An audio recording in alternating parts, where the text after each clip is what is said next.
తమిళనాడులోని కరూర్లో సినీ నటుడు టీవీకే అధ్యక్షుడు విజయ్ ప్రచార సభ సందర్భంగా ఘోర విషాద ఘటన సంభవించింది. తొక్కిసలాట చోటు చేసుకుని 8 మంది చిన్నారులతో సహా 38 మంది మరణించారు. వచ్చే ఏడాది తమిళనాడులో జరగనున్న శాసనసభ ఎన్నికలకు సిద్ధమవుతున్న విజయ్ ఈ నెల 17వ తేదీన రాష్ట్ర వ్యాప్త ప్రచార యాత్రను ప్రారంభించారు. శనివారాల్లో మాత్రమే 2 జిల్లాల్లో ప్రచారం చేస్తున్నారు. ఈ శనివారం నామక్కల్లో ఉదయం ప్రచారం చేపట్టి సాయంత్రం కరూర్ చేరుకున్నారు. అక్కడి వీలి సామిపురంలో రాత్రి 7:30 విజయ్ ప్రసంగిస్తుండగా ఆయనకు సమీపంలో వచ్చేందుకు పలువురు ప్రయత్నించారు. దీంతో తొక్కిసలాట చోటు చేసుకుంది. పిల్లలు, మహిళలు, వృద్ధులు అందులో చిక్కుకున్నారు. ఒకరి తర్వాత స్పృహ తప్పి పడిపోవడంతో పరిస్థితి గందరగోళంగా మారింది. ఉద్రిక్తత చోటు చేసుకుంది. 8 మంది చిన్నారులు, 16 మంది మహిళలు సహా 38 మంది మరణించినట్లు రాష్ట్ర ప్రభుత్వం ప్రకటించింది. పరిస్థితిని అంచనా వేసిన విజయ్ తన ప్రసంగాన్ని నిలిపివేసి తోసుకోవద్దంటూ వారించే ప్రయత్నం చేశారు. అప్పటికే పరిస్థితి చేయి దాటిపోవడంతో సహాయక చర్యలకు ఆదేశించారు. సమీపాన ఉన్న అంబులెన్స్ వద్దకు బాధితులను తీసుకెళ్లడానికి కార్యకర్తలు ప్రయత్నించిన రద్దీ మధ్యలో నుంచి వెళ్లడానికి వెంటనే సాధ్యపడలేదు. బాధితులను పైకెత్తి పట్టుకుని రద్దీలో అతి కష్టంపై ముందుకు సాగారు. తర్వాత అంబులెన్సులు సమీపంలోని ప్రభుత్వ, ప్రైవేటు ఆసుపత్రులకు తరలించారు. ఘటన స్థలానికి మరికొన్ని అంబులెన్సులు రావడంతో వాటి ద్వారాను బాధితులను తీసుకెళ్లారు. అయినప్పటికీ నిమిషాల వ్యవధిలో 38 ప్రాణాలు గాలిలో కలిసిపోయాయి. 50 మందికి పైగా ఆసుపత్రుల్లో చికిత్స పొందుతున్నారు. వారిలో 20 మంది పరిస్థితి ఆందోళనకరంగా ఉండడంతో మృతుల సంఖ్య మరింత పెరిగే అవకాశం ఉందని ఆందోళనలు వ్యక్తమవుతున్నాయి. తొక్కిసలాటకు దారితీసిన పరిస్థితులపై భిన్న కథనాలు వినిపిస్తున్నాయి. విజయ్ ప్రసంగిస్తున్న సమయంలో విద్యుత్ సరఫరాలో అంతరాయం ఏర్పడిందని కొందరు, తమ అభిమాన నటుడైన విజయ్ను దగ్గర నుంచి చూడాలన్న ఆతృతతో కొందరు వేదిక వద్దకు దూసుకొచ్చేందుకు యత్నించారని మరికొందరు చెబుతున్నారు. ఘటన గురించి తెలిసిన వెంటనే ముఖ్యమంత్రి ఎంకే స్టాలిన్ గారు స్పందించారు. కరూర్ జిల్లా కలెక్టర్తో మాట్లాడి వివరాలు తెలుసుకున్నారు. బాధితుల చికిత్స కోసం ఆసుపత్రులను సిద్ధంగా ఉంచాలని ఆదేశించారు. ఘటన స్థలానికి తక్షణం వెళ్లాలంటూ ఆ జిల్లాలో ఉన్న మాజీ మంత్రులు ఎంఆర్ విజయభాస్కర్, సెంధిల్ బాలాజీలను పొరుగు జిల్లాలో తిరుచిలో ఉన్న పాఠశాల విద్యాశాఖ మంత్రి అన్బిల్ మహేష్ను ఆదేశించారు.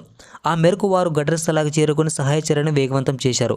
ఆరోగ్య శాఖ మంత్రి సుబ్రమణియన్ రాత్రి 9:30 చెన్నై నుంచి రైలు ద్వారా కరూర్ బయలుదేరారు. కరూర్లోని ప్రభుత్వ ఆసుపత్రికి కలెక్టర్ చేరుకుని పరిస్థితిని సమీక్షించారు. ఆసుపత్రిలోని క్షుద్రఘాతులను ఆదివారం ముఖ్యమంత్రి పరామర్శించినట్లు సమాచారం.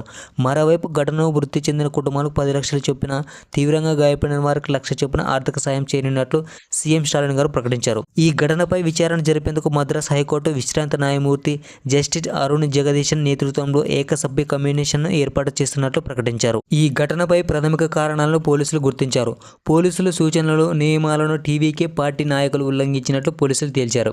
సభకు కేవలం 10,000 మందికి అనుమతి తీసుకున్నారని, కానీ సభకు ఊహించిన విధంగా వేలాది మంది హాజరైనట్లు తెలుస్తుంది. విజయ్ మధ్యాహ్నం 12 గంటలకు వస్తాడని నిర్వాహకులు ప్రకటించారని, అభిమానులు ఆహారం, నీరు లేకుండా 7 గంటలు వేచి ఉన్నారని, దాంతో అభిమానులు నీరు, ఆహారం లేకపోవడంతో కొందరు సొమ్మసిల్లి పడిపోయారని పోలీసులు వర్గాలు తెలిపాయి. ఈ ఘటనపై పోలీసులు నటుడు విజయ్పై కేసు నమోదు చేసినట్లు సమాచారం. అలాగే నిర్వాహకులను అదుపులోకి తీసుకున్నట్లు సమాచారం. ఈ కరూర్ ఘటన తర్వాత విజయ్ తన ప్రసంగాన్ని మధ్యలోనే ముగించుకుని వెళ్లిపోయారు. ఇది ఇలా ఉండగా ఇటీవల మద్రాస్ హైకోర్టు సైతం ఈ విషయంలో హెచ్చరికలు చేసినట్లు సమాచారం. వారం రోజుల కిందట రాజకీయ కార్యకర్తలు నిర్వహిస్తున్న సమయంలో కార్యకర్తలను ఆ పార్టీ నేత నియంత్రించాలని సూచించింది.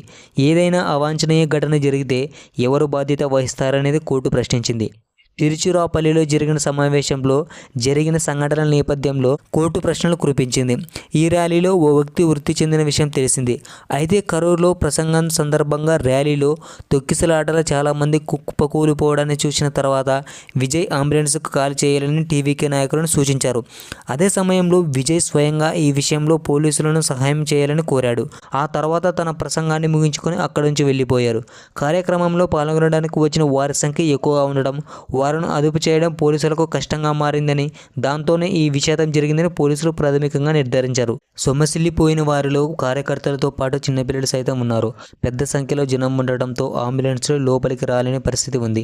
ప్రమాదం తర్వాత విజయ్ తన ప్రసంగాన్ని ముగించి ప్రజలు సంయమనం పాటించాలని కోరారు.